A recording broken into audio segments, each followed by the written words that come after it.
मित्रांनो नमस्कार. मी अंकुश बडे ज्ञाना शेतीमध्ये आपलं स्वागत करत आहे. मित्रांनो, तुम्ही आता हे समोर पीक आणि थंबनेल टायटलवरून बघितलंच असेल की आपण कुठल्या पिकाबद्दल बोलतोय. ते अत्यंत सुंदर असा कापसाचा प्लॉट दिसतोय. आज कापसावर आपण बोलणार आहे. ह्याच्यापूर्वी आपण मागच्या खरीपमध्ये आणि यावर्षी खरीपच्या तोंडावर मेच्या शेवटी आपण एक कापसाचा व्हिडिओ केला होता. तसं कापूस हे नगदी पीक आहे आणि महाराष्ट्रात जवळपास याची 45 लाख हेक्टरवर लागवड होती. यावर्षी थोडं कापूस लावायला लेट झालं, सोयाबीन पेरणीला लेट झालं, कारण पाऊसच थोडा उशिरा आल्यामुळं यावर्षी तरीसुद्धा कापसाची लागवड जास्त झालेली आहे असं बोललं जातं. परंतु दिवसेंदिवस कापसाची लागवड कमी होऊन सोयाबीनमध्ये क्षेत्र वळत आहे किंवा इतर पिकामध्ये काही मंडळी लागवड करत आहेत. म्हणून कापसाबद्दलसुद्धा आपण एखादा व्हिडिओ करावा आणखीन शेतावर जाऊन. तसं या भागामध्ये कापसाचं पीक फार कमी घेतलं जातं, तरीसुद्धा एक आपण आवर्जून कापसाचा प्लॉट शोधलेला आहे आणि त्याच्यावर आपण बोलतो आहे. मित्रांनो, आपण एकंदरीत जर महाराष्ट्राची उत्पादकता जर पाहिली तर महाराष्ट्राची उत्पादकता 329 किलो प्रति हेक्टर एवढी आहे, जी लिंट म्हणतो आपण, कापूस फक्त बियाणं काढून झालेला, जी की जगाच्या किंवा भारताच्या लोकसंख्येसुद्धा कमी आहे. भारताची जवळपास 500 किलो प्रति हेक्टरी आहे आणि आपली महाराष्ट्राची 329 आहे. त्याचसोबत जगाचा जर विचार केला रुईच्या उत्पादनाचा हेक्टरी, तर जगाची सरासरी उत्पादकता ही 950 आहे. म्हणजे आपली 350 कुठं 325, जगाची 950. आणि त्यातली त्यात जर आणखीन विचार केला तर काही देश, उदाहरणार्थ ब्राझील, तुर्की, मेक्सिको, चीन, ह्यांची उत्पादकता 1500 ते 1600 किलो रुई प्रति हेक्टर आहे आणि ऑस्ट्रेलियाची उत्पादकता 2600 आहे. म्हणजे ऑस्ट्रेलियाची उत्पादकता आपल्या 10 पट आहे आणि बाकीची उत्पादकता 5 ते 6 पट आहे. मग एकंदरच कापूस एवढ्या क्षेत्रावर मोठ्या प्रमाणात घेतो आम्ही आणि आमची उत्पादकता जर एवढी कमी असेल तर आम्हाला कापूस पीक परवडणार कसं आहे, याचा विचार करून आपण कापूस लागवडीचं जे शास्त्रशुद्ध तंत्र आहे ते माहीत करून घेण्यासाठी आपण त्याच्यावर वारंवार व्हिडिओ करत आहोत. आता महाराष्ट्राचा विचार जर केला तर महाराष्ट्रात विदर्भातले संपूर्ण जिल्हे, मराठवाडा, पश्चिम महाराष्ट्र, अहिल्यानगर, सोलापूर आणि खानदेशामध्ये धुळे, जळगाव, नंदुरबार या जिल्ह्यात मोठ्या प्रमाणात कापसाची लागवड होती. पुणे ही जी बाकीचे मंडळी आहेत ज्याला मराठवाड्याला लागून भाग आहे, त्या भागात सोलापूरमध्ये वगैरे थोडं बहुत तुरळक स्वरूपात कापसाची लागवड होती. आता कापूस शेतीमध्ये समोर फार मोठी आव्हानं आहेत मित्रांनो. ह्याच्यामध्ये एक तर उत्पादकता वाढ करायची तर नवीन वाणावर संशोधन पाहिजे, बियाणात भेसळ नको आहे, बनावट बियाणं नसावं, प्रगत कापूस लागवड तंत्रज्ञान शेतकऱ्याच्या शेतावर पोहोचलं पाहिजे, ठिबकचा वापर व्हायला पाहिजे, गुलाबी बोंडाळीचं नियंत्रण वेळेत झालं पाहिजे, कापूस वेचणीला जे आज मजुराचे 30-35% कापसाचा खर्च हा केवळ वेचणीवर जातो आहे, त्याच्यामध्ये काही यांत्रिकरण यायला पाहिजे. घन किंवा सघन लागवड पद्धतीनं जर कापूस केला आणि ह्या विषयावर जर आपण काही काम करू शकलो, मग शासन असेल, काही खाजगी संस्था असतील किंवा शेतकरी असतील, या सर्वांनी जर याचा विचार केला तर आपण ऑस्ट्रेलियाच्या जिथं 10% आहे किंवा बाकीच्या 5 ते 6 पटीनं आपली जास्त ती उत्पादन वाढवणं शक्य होणार आहे. आता कापसाची उत्पादकता कमी असण्याची कारणाचा जर विचार केला तर आपलं बहुतेक वेळा कोरडवाहू, आपण जिथं थांबलो तिथं बागायत आहे, पण विदर्भात, मराठवाड्यात कोरडवाहू कापसाची लागवड केली जाते. पावसाचा खंड पडला तर एक तर पीक 6 महिन्याचं असतं, पाऊस होतं 4 महिने, नंतर मग 2 महिने किंवा मध्ये पडलेल्या खंडामध्ये कापसावर पाण्याचा ताण येतो. हलक्या जमिनीत लागवड केली जाते, जमिनीच्या प्रकारानुसार वाणाची निवड केली जात नाही, सुधारित तंत्रज्ञान वापरलं जात नाही, एकरी झाडाची योग्य संख्या ठेवली जात नाही, युरियाचा वापर म्हणजे नत्रयुक्त खताचा जास्त वापर होतो, पिकाची फेरपालट करत नाहीत शेतकरी. आता सेंद्रिय खताबद्दल आपण 2 टन प्रति एकर टाका म्हणतो, म्हणजे 5 टन प्रति हेक्टर. सेंद्रिय खताचा वापर एवढ्या मोठ्या क्षेत्रावर करणं शक्यच होत नाही शेतकऱ्याला. त्यासोबत शेतकरी बेसल डोसमध्ये कापसाला बेसल डोस देत नाहीत, खुरपणीनंतर एखाद्या महिन्याभराने डोस देतात, त्याच्यामुळे सुद्धा उत्पादन कमी येतं. आणि एकात्मिक कीड आणि रोग व्यवस्थापन जर व्यवस्थित केलं नाही किंवा वातावरण बदलामुळं कापसाची उत्पादकता कमी होती. मग आता कापसाची उत्पादकता वाढवायची असेल तर काय करता येईल, त्याच्यामध्ये आपल्याला 4-5 मुद्द्यावर काम करावं लागणार आहे. सघन किंवा योग्य अंतरावर लागवड करावं लागेल. कोरडवाहूसाठी कमी कालावधीच्या वाणाची निवड करावं लागेल. मूलस्थानी जलसंधारण म्हणजे जास्तीत जास्त पाणी अडवून जमिनीच्या बाहेर जाणार नाही हे बघावं लागेल. सूक्ष्म मूलद्रव्याचा, मायक्रोन्यूट्रंटचा वापर करावा लागेल. बेसल डोस द्यावा लागेल रासायनिक खताचा. आंतरपीक काही घ्यावं लागतील मूग उडीदसारखे, जेणेकरून कापसाची शेती परवडू शकते. ठिबक सिंचनाचा वापर करावा लागेल. फवारणीमधून किंवा ठिबकमधून खतं सोडण्यासाठी आपल्याला काय बघावं लागेल. आणि कीड आणि रोगाचं नियंत्रण शास्त्रीयदृष्ट्या कसं करता येईल याबद्दल आपल्याला विचार करता येईल. तर ही झाली आपली प्रस्तावना. आज आपण ज्या कापूस पिकामध्ये आहेत त्यांची आपण ओळख करून घ्या. ओळख करून द्या. नमस्कार, मी शिवाजी कारभारी विश्वासराव, राहणार साकुरी, मुक्काम पोस्ट साकुरी, बेल्ले, तालुका जुन्नर, जिल्हा पुणे.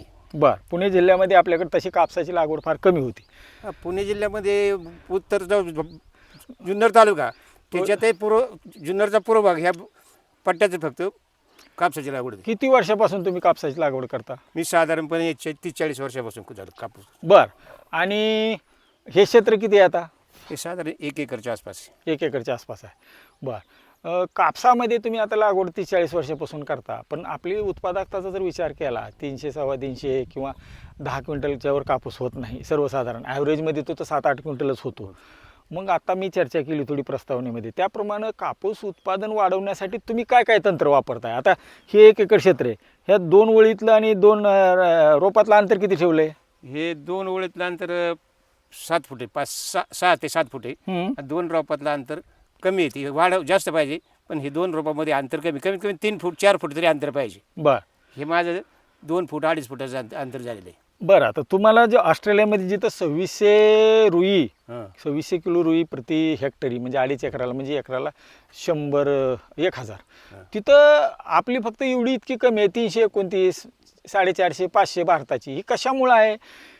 जे झाडाची संख्या जेवढी कमी तेवढी उत्पादकता कमी येते. ही जगभर प्रसिद्ध झालेलं तंत्र आहे. खरं सत्य, बरोबर आहे. सत्य. आता तुम्हाला दादा लाड तंत्रज्ञान माहित आहे का कापसाचं? नाही, मी ऐकलेलं आहे साधारण, पण पूर्ण नाही. मग सघन लागवड, घन लागवड, हाय डेन्सिटी माहित आहे का? हाय, माहिती आहे. काय तत्व त्याच्यामध्ये? जेवढी तुमची झाडांची संख्या कमी असेल तेवढी तुमची उत्पादन वाढणार नाही. ऐका दादा, हे बघा, आपण जरी 30-40 वर्षापासून शेती करतोय मित्रांनो, त्यांची 30-40 वर्ष जरी शेती करतायत, परंतु आजच्या घडीला कापसाची उत्पादकता वाढवायची असेल, आता तुम्ही किती म्हणले हे अंतर? 7 बाय 7 फूट 2 सरीमधलं अंतर आहे आणि 2 झाडातलं अंतर 2 ते 2.5 फूट आहे. नाही, 1 फुटाच्या आसपास, 2 ते 2.5 फूट. एकरी झाडाची संख्या किती झाली? एकरी संख्या माझ्या हिशोबाने जवळजवळ किती पाकिट आणली होती तुम्ही? 2 पाकिट आणली. त्यातले शिल्लक किती राहिलं? अर्ध राहिलं होतं. अर्ध म्हणजे 1.5 पाकिट. मित्रांनो, ह्यांची झाडाची संख्या 4,500 ते 5,000 आहे. हा, बरोबर. असं तुम्ही इतकं चांगली जमीन आहे, तुमच्याकडे पाणी आहे. ऐका, हिथं उत्पादकता किती तुम्हाला मिळते दरवर्षी? साधारण 1 एकरमध्ये साधारण 16-17, 15 क्विंटलच्या आसपासच भेटते, पण जास्त नाही. 15 क्विंटल, बरोबर आहे. ह्याचीच तुम्हाला आरामशीर कमीत कमी 25 क्विंटल उत्पादन यायला पाहिजे, झालं पाहिजे. कारण तुमची जमिनीचा कस पाहिला आपण, तुमचं मॅनेजमेंट आहे, तुम्ही हुशार आहेत. आज मित्रांनो, भारतातील शेतीची ही दुर्दशा अशी झालेली आहे की म्हणजे त्यांच्यासमोर बोलणं संयुक्तिक आहे नाही, परंतु परखड मतं मांडली पण पाहिजेत. आज आम्ही 40 वर्षे जरी शेती करत असेल कापसाची आणि आम्हाला त्याच्यातलं अद्ययावत तंत्रज्ञान जर माहीत नसेल तर उत्पादकता वाढेल कशी, शेती परवडेल कशी? आज सगळं जग सघन लागवडीवर. तुम्हाला माहीत आहे का, आता जे घन किंवा सघन लागवड म्हणतो मी, मित्रांनो कापसाबद्दल बाकीचं काहीच बोलणार नाही मी. इथला प्लॉट काय आणि सघन लागवड काय ह्याचं फक्त आपण कम्पेअर करणार आहे. इथं तुम्ही 5,000 रोपं लावलेत, आम्ही म्हणतो 30,000 रोपं लावा. 3 फूट 2 ओळीतलं अंतर ठेवायचं आणि तुमची भारी जमीन आहे 1 फूट 2 रोपातलं अंतर ठेवायचं. हलकी जमीन आहे मध्यम, त्यांनी 3 बाय अर्धा. ह्याच्यामुळं काय होतंय, आता तुमच्याकडं जी 5,000 झाडं आहेत तिथं डायरेक्ट 14,500 होते, 14,800 काहीतरी होते. मग विचार करा, तुमच्याकडं एका झाडाला तुमची झाडं तर तिप्पट वाढली, बरोबर आहे, 5ची 15, थोडं कमी आहे. मग एका झाडाला बोंड किती येतात तुमच्याकडे? आमच्याकडे साधारणपणे जवळजवळ 100च्या आसपास होतात. 100 येतात. आता आम्ही जर म्हणतो ही जुनी लागवडीची पद्धत आहे. पूर्वी मराठवाड्यात, गोदावरी पट्ट्यामध्ये, विदर्भामध्ये मोठ्या प्रमाणात 4 बाय 3, 3 बाय 3, 3 बाय 2 अशा पद्धतीने किंवा हलके रान असेल तर 2 बाय 2 फुटावर लागवड व्हायची. जिऱ्यात पट्टा येतो. हां, काकड्या मारून. नंतर एक तंत्र आलं की 2 रोपा लाईनमधलं अंतर वाढवायचं, 2 रोपातलं थोडं अंतर कमी करायचं. म्हणजे कसं 6 बाय 1, 5 बाय 1.5, 4 बाय 2. हे सुद्धा आता तंत्र मागं पडलं मित्रांनो. आम्ही त्याचा सुद्धा प्रचार केला. मी 15 वर्ष कापसामध्ये काम केलेलं आहे शेतकऱ्यासोबत.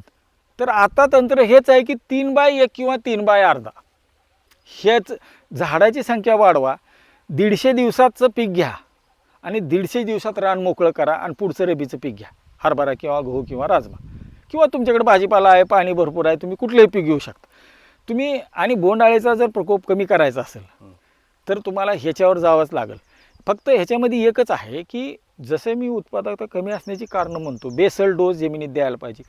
एक तरी ट्रॉली एकरी शेणखत कापसाला द्यायला पाहिजे, बरोबर.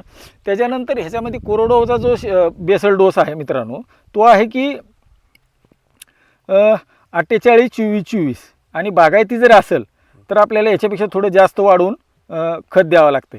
म्हणजे 60-28-28 नत्र स्फुरद पालाश, मग त्यातलं नत्र 2 टप्प्यात द्या, 3 टप्प्यात द्या, पण स्फुरद आणि पालाश पेरणीच्या अगोदर आळं करून दिलं पाहिजे. आणि 2 टन ही झालं जमिनीसाठी आणि पिकासाठी खत.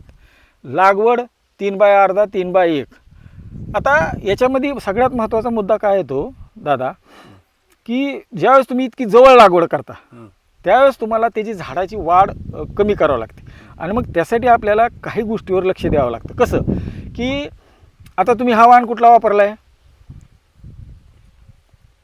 हा उंच वाढणारा आहे, खूप मोठ्या फांद्या असणारा वाण आहे, बरोबर आहे. परंतु ज्यावेळेस आम्ही कमी अंतरावर लागवड होतो, जे जगामध्ये सिद्ध झालेलं तंत्रज्ञान आहे, अक्षरशः ऑस्ट्रेलियामध्ये 70,000 झाडं असतात हेक्टरी. मग विचार करा, म्हणजे 30,000 पर्यंत एकरी झाडं लावतात आणि आपण सुद्धा 3x अर्धा केलं तर तेवढंच होते. आणि तेवढी जर मग तसा तुम्हाला वाण निवडावा लागतो. त्यासाठी काय करावं लागतं, वाणाचं कॅरेक्टरिस्टिक्स कसं आहे बाबा, 3-3.5 फूट उंच वाढणारा असावा, त्याचा घेर फार तर 2 फूट असावा, उभट वाढणारा असावा, वाढ फांद्याची संख्या, खाली ज्या वाढ फांद्या येतात माहिती आहे का तुम्हाला, जमिनी टेकतात त्या, ज्याला की पातळ लागतच नाही आणि सुरुवातीच्या टप्प्यात एकदम बाहेर येते आणि मग अडचण करते, वाया सुद्धा जाते ते पावसाने, बरोबर. मग त्यामुळे ती वाढ फांद्या कमीत कमी येणारा असावा. आणि त्याच्यानंतर बोंडाची संख्या फक्त आपल्याला 15 घ्यायची, 2 किंवा 3 वेचण्या करायच्या आणि कापूस संपवायचा आणि पुढचं पीक घ्यायचं. कारण तुम्ही कापूस घेतला 6 महिन्याचा, पुन्हा फरदड घेतली तर गुलाबी बोंडअळीचा प्रकोप वाढता आणि पुढच्या वर्षी काहीच राहत नाही. त्यासाठी हे तंत्रज्ञान आपल्याला 140-150 दिवसात 15 बोंड देणारा, 2 किंवा 3 वेचणी करणारा वाण निवडायचा आहे. त्याच्यामध्ये वाण आहेत, मी याच्या व्हिडिओच्या खाली जी लिंक देणार आहे त्याच्यात कापसाचं सविस्तर सांगणार आहे, त्याच्यात सगळं लिखी दिलेलं आहे. त्याच्यात वाण थोडे सांगतो काकाला. स्विफ्ट आहे, RCH 929 आहे, आगा आहे, प्लॅटिनम आहे, कीर्ती आहे, उपज आहे, विजेता आहे. प्रत्येक कंपनीनं आता प्रत्येक वर्षी नवीन आणि प्रत्येक कंपनीनं सघन लागवडीसाठी वाण विकसित केलेत. त्याच्यामुळं आपल्याला झाडाची संख्या वाढवून आपल्याला उत्पादन वाढवायचं आहे आणि लवकर रान मोकळं करायचं आहे, जे की पुढचं पीक घेत आहे या पद्धत. आता त्याच्यात पहिली वाढ फांदी काढायची असती जी खालून येते, ज्याला पातं लागत नाही. पातं लागायच्या टायमाच्या आत म्हणजे 30-35 दिवसांनी वाढ फांदे कधी एकाला 2 येतील, 3 येतील, ती व्यवस्थित सिकेटरनं कट करून घ्यायची. आता त्याच्या पुढं तुमची जमीन आणि वाढ किती होती ह्याच्यावर लक्ष ठेवायचं. 3 ते 3.5 फुटाच्या वरती झाड वाढू द्यायचं नाही, त्याचा शेंडा मारायचा. 3.5 फुटाच्या वर जात असेल, दुसरा नत्राचा हप्ता युरिया देतो आपण, त्याची गरज असेल तर द्यायचा. आणि वाढ रोधक म्हणून एक आहे, जे 40-45 दिवस झालं तुमच्या कापसाला पातं दिसायला लागलं की लिओसिल म्हणून जे आहे ते 10 मिली 10 लिटर पाण्याला स्टॉपर. आणि त्याच्यानंतर पुन्हा एक 55-60 दिवसांनी दुसऱ्या वेळेस लिओसिल मारायचं. तिसऱ्या वेळेस सुद्धा काही ठिकाणी भारी जमीन असेल, पाऊस जास्त असेल तर मारावं लागतं. अशा पद्धतीनं आपल्याला त्या झाडाची वाढ रोखायची, शेंडे मारायचे. पहिली वेचणी दीपावलीच्या आसपास होती. 50% कापूस घरात येतो, ज्याचं बोंडाचं वजन 6 ग्रॅम ते 8 ग्रॅमपर्यंत वाढतं, कारण बोंड कमी आहेत, झाडाची संख्या भरपूर आहे. 6 ग्रॅमचं बोंड आणि 15 जरी बोंड म्हणले 15 90 ग्रॅम कापूस झाला. 18,000 जरी झाडं म्हणलं तर 18 गुणले 9 सहज 20 क्विंटल कापूस होते. 15 क्विंटलचे वर होतो, ते कमी खर्चामध्ये. असं नाही की फक्त ह्याच्यात बियाणं थोडं जास्त लागतं, परंतु आपल्याला पुढचंही पीक घेता येतं. आता तुम्हाला ह्याच्यात उन्हाळी डायट तुम्ही काहीतरी घेणार, कांदा कांदाच उन्हाळी कांदा, तो पण लेट होतो कांदा लावायला. नाही, कांदा आमचा 1 डिसेंबरला लागतो का? बरं ठीक, म्हणजे डिसेंबरमध्ये काढता आता आमच्या. असलं ठीक आहे, तुम्हाला मिळालं, तुमच्याकडचं असेल काय सोर्स, परंतु जिथं जास्त कापूस घेतला जातो तिथे 1 जून नंतरच लागवड करावी. तसं ह्या वर्षी काही लोकांना उशीर पावसा झाला, तुमचा बागायती भाग होता, ठीक आहे. कापसाची वाढ अत्यंत सुंदर आहे, कापसाचा प्लॉट चांगला आहे. 100 बोंडापर्यंत निघत असेल, 15 क्विंटल एकरी निघत असेल तरी चांगला आहे. परंतु त्याच्यातलं अद्ययावत तंत्र काय आहे हे माहीत करून घ्यायला पाहिजे घ्यायलाच पाहिजे. आणि उत्पादन खर्च कमी केला फायद्याची पाहिजे. गोष्ट आहे. फायद्याची गोष्ट आहे. तर मित्रांनो, असे एकंदर कापसाचं आहे. दादा लाडच्या तंत्रामध्ये मल्चिंग पण येतं, म्हणजे वाढफांदी काढा, 2दा लिओसिल किंवा चमत्कार मारा, पुन्हा शेंडा खुडा, ठिबकनं खतं द्या. हे सगळं जर केलं तर काही शेतकरी 25 क्विंटल एकरीपर्यंत उत्पादन करतात. नाही, दादा माझा एक मित्र आहे बुलढाण्यामध्ये, हां, तर त्याने एकरी मला सांगितलं, माझा विश्वास अजून बसत नाही, 32 क्विंटल कापूस काढला त्याने. 25 काढणारे आहेत, ठिबकमधून खतं सोडतात वेळच्या वेळेला आणि सघन लागवड. त्यांना अंतर विचारा तुम्ही, हां. ते 3 बाय अर्धा किंवा 3 बाय 1 फुटावरच एवढी उत्पादकता येऊ शकते. काय होतं, तुम्ही ह्याचे वेचणी किती करता? 3 किंवा चौथी होतच नाही, तीन तीन तीन. तीन चौथी चुकून झाली तर नाही तर आणि 3च. त्याचं वजन किती असते, माल कुठल्या क्वालिटीचा असतो. त्यामुळं चौथीचं बाहेरच्या देशामध्ये आज तुम्हाला वेचणीला किलोला काय घेतात, क्विंटलला? इथं दर काय? इथं सुरुवात 70 पासून, 70 रुपये किलो, 700 रुपये क्विंटल. हां, हायेस्ट गेलं 100 रुपये. म्हणजे 10 रुपये, हा, 10 रुपये किलोला, बरोबर. किलोला 100 रुपये. किलोला 100 मित्रांनो. आणि मग उत्पादन किती होतं आहे, उत्पादन खर्च किती वाढतोय. जर चांगला कापूस असेल, 2 किंवा 3च वेचणीमध्ये जर निघत असेल तर त्याचं बोंडाचं वजनही चांगलं होतं, रान लवकर होते. अशा पद्धतीने आपल्याला कापसाबद्दलचा आवर्जून एक शेतावरचा व्हिडिओ करण्याचा उद्देश होता.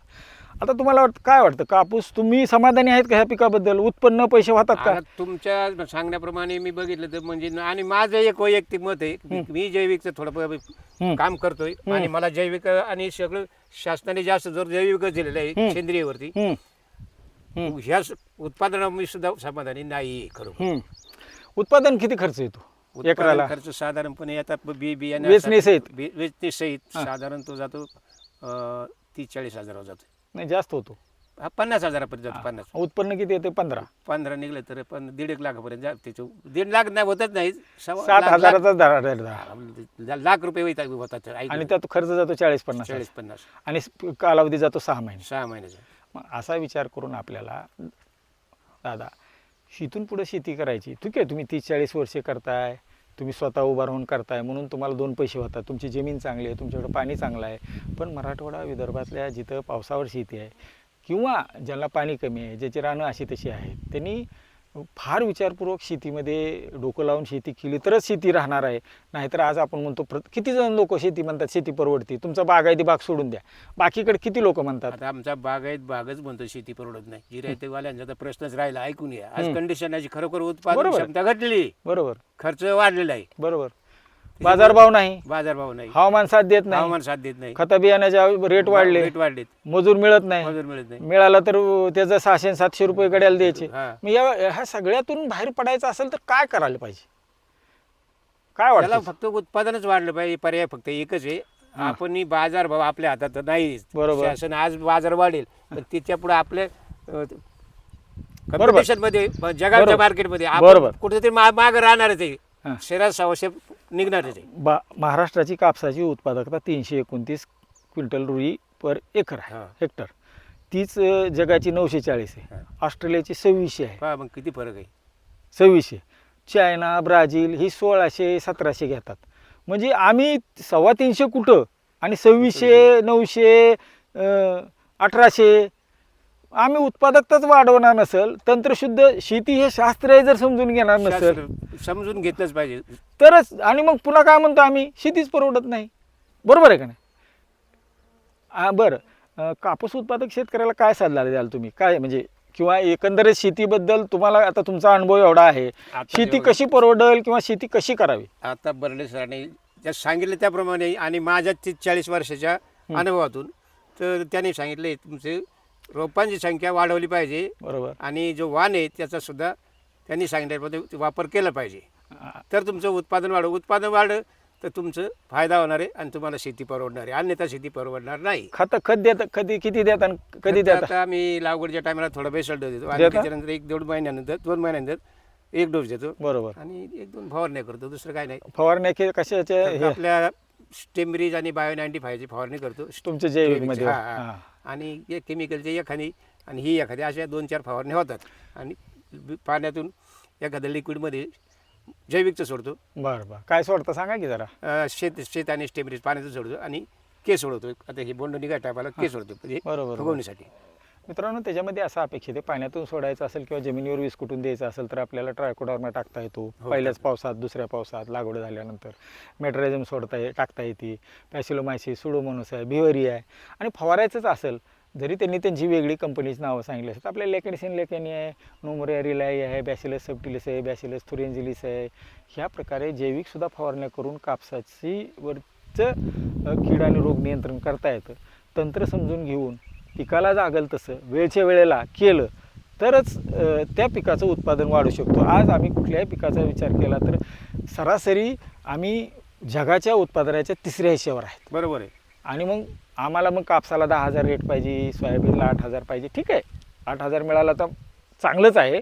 परंतु मला जर कुणी सोयाबीन नावाशिवाय बंदरावर 4,000 रुपयाने जर देत असेल तर शासन तुमचं 8,000 सोयाबीन आणि 10,000चं घेईल कसं घेईल तू? हा विचार करायला पाहिजे. शेतीमध्ये अनंत अडचणी आहेत, हजारो अडचणी आहेत, लाखो अडचणी आहेत. परंतु आपल्याला त्यातून मार्ग काढत उत्पादन खर्च कमी करावा लागेल. हेच गोष्टी आपल्याला तारू शकतात. शेती तारू शकते, माती तारू शकते. मातीवर लक्ष द्या, वेळच्या वेळेला तंत्र समजून घेऊन काम करा, तर आपलं कापसाची उत्पादकता जगाच्या सरासरी एवढी तरी जाईल. मी म्हणतो ऑस्ट्रेलिया एवढी नाही गेली, ब्राझील एवढी नाही गेली, तरी सरासरी एवढी जरी गेली तर भारत जगामध्ये आज पण मोठ्या प्रमाणात कापूस उत्पादन करतो. ह्याच्यापेक्षा दुप्पट तिप्पट जर केलं तर मला वाटतं आणखीन आपल्या हेच क्षेत्र कमी करता येईल आणि दुसऱ्या पिकाखाली घालता येईल, ज्याच्याकडून आपल्याला ज्या गरजाच्या गोष्टी आहेत, जसं माझं कडधान्य आहे, गळीत धान्य आहे, त्याचं उत्पादन घेता येईल, ते जमिनीची प्रत सुधारेल. अशा पद्धतीने काहीतरी विचार शेतकऱ्यांनी करावा, शासनानेही त्याच्यावर करावा विचार, अशी सगळ्याला विनंती आहे. दादा, आपण वेळ दिला त्याबद्दल ज्ञाना शेतीच्या वतीने मी धन्यवाद मानतो. नमस्कार. नमस्कार.